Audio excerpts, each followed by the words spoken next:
হরে কৃষ্ণ।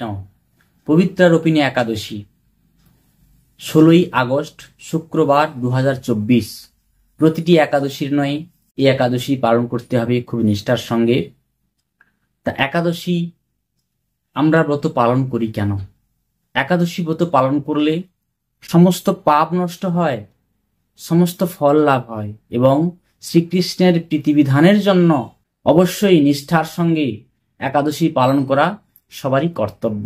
যুবক যুবতী, আবাল বৃদ্ধ বনিতা সমস্ত মানুষেরই একাদশী ব্রত পালন করা কর্তব্য।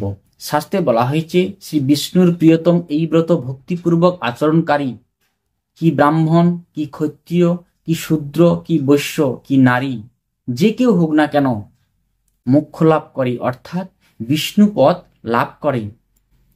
একাদশম ন ভঞ্জিত নারী দৃষ্টে রজস্ব অপি, অর্থাৎ নারী রজস্বলা হলেও কোনো অবস্থাতেই একাদশীতে পঞ্চশস্য আহার করবে না।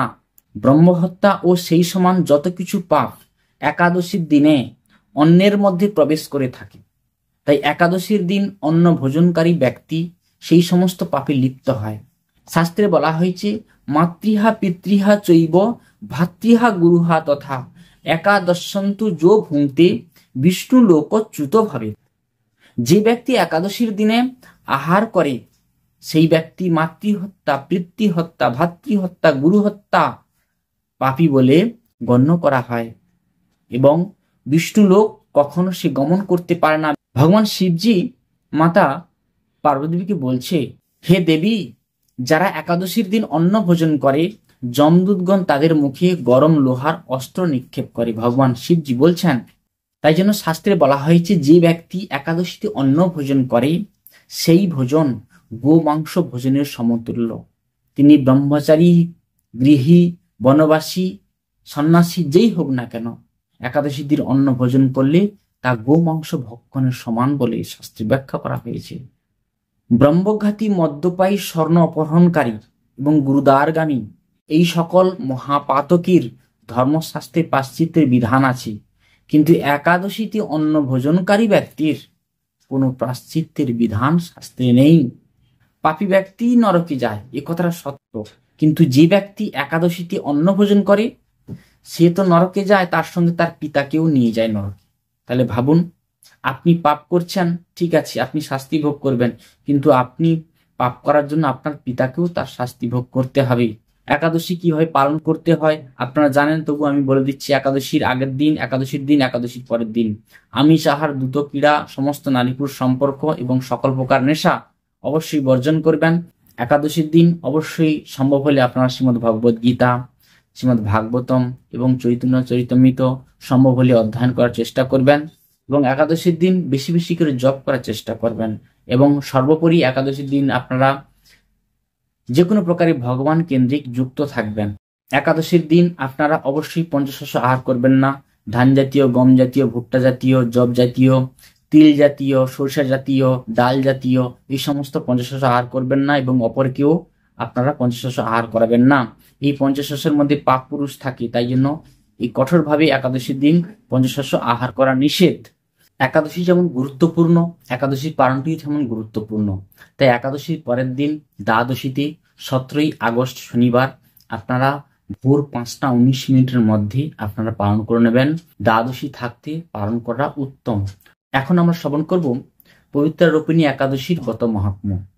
একদিন মহারাজ যুধিষ্ঠির ভগবান শ্রীকৃষ্ণকে জিজ্ঞাসা করলেন, হে প্রভু, শ্রাবণ মাসের শুক্লপক্ষের একাদশীর নাম কি, তা কৃপা করে আমাকে বলুন। শ্রীকৃষ্ণ বললেন, হে মহারাজ, এখন আমি সেই পবিত্র ব্রত মহাত্ম্য বর্ণনা করছি, মনোযোগ দিয়ে তা শ্রবণ করুন। যা শোনা মাত্রই বাজপেয়ী যজ্ঞের ফল লাভ হয়।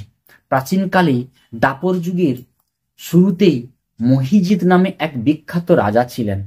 তিনি মাহিষ্মতি নগরে রাজত্ব করতেন, কিন্তু দুঃখের বিষয় এই যে তার মনে বিন্দু মাত্র সুখ শান্তি ছিল না, কেননা তিনি ছিলেন অপুত্রক।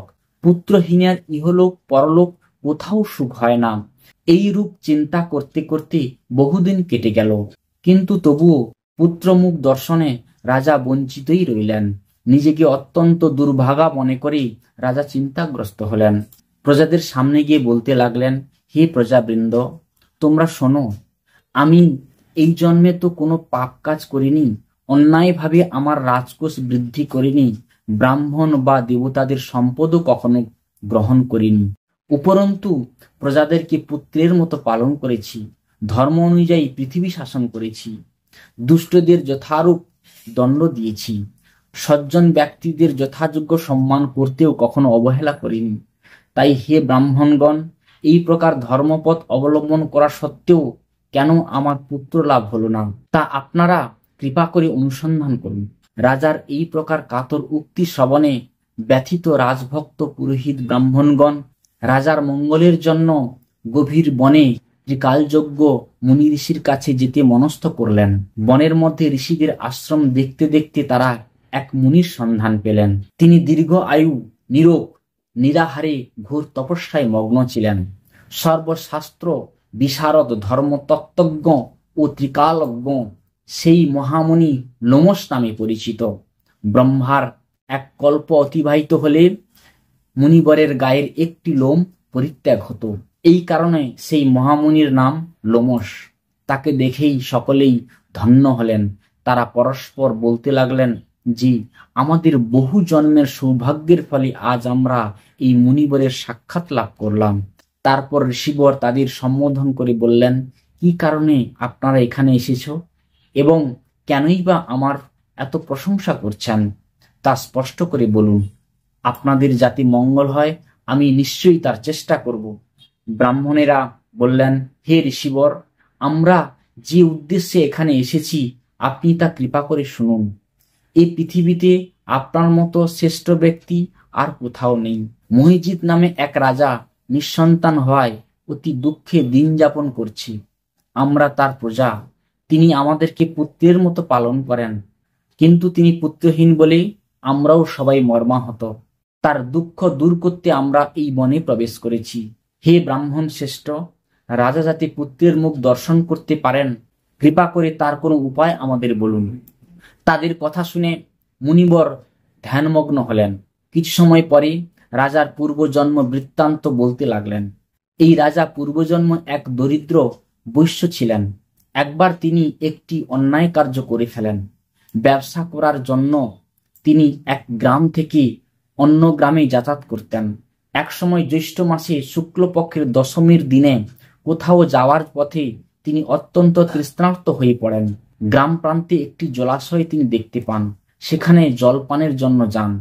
একটি গাভী ও তার বাছুর সেখানে জলপান করেছিল। তাদেরকে তাড়িয়ে দিয়ে তিনি নিজেই জলপান করতে লাগলেন।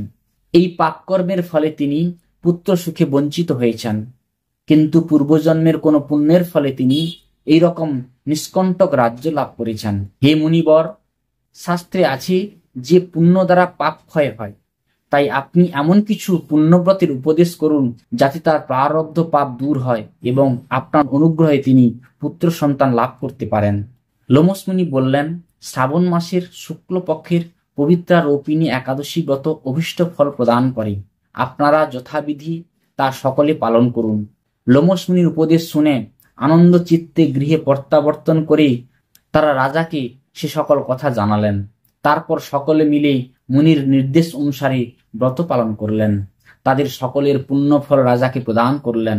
সেই পুণ্য প্রভাবে রাজমহিষী গর্ভবতী হলেন। উপযুক্ত সময়ে বলিষ্ঠ সর্বাঙ্গ সুন্দর এক পুত্র সন্তানের জন্মদান করলেন। ভবিষ্যতের পুরাণে এই মহাত্ম বর্ণিত হয়েছে। এই ব্রত মহাত্ম যিনি পাঠ ও শ্রবণ করেন তিনি সমস্ত পাপ থেকে মুক্ত হবেন এবং পুত্র সুখ ভোগ করে অবশেষে দিব্যধাম প্রাপ্ত হবেন। হরে কৃষ্ণ। আপনাদের কোন প্রশ্ন থাকলে অবশ্যই কমেন্ট বক্সে প্রশ্ন করবেন। এখানে আমার বক্তব্য বিশ্রাম রাখছি। আবার পরবর্তী ভিডিওতে দেখা হবে। সমস্ত বৈষ্ণবের চরণে অনন্ত কোটি দণ্ডবত প্রণাম।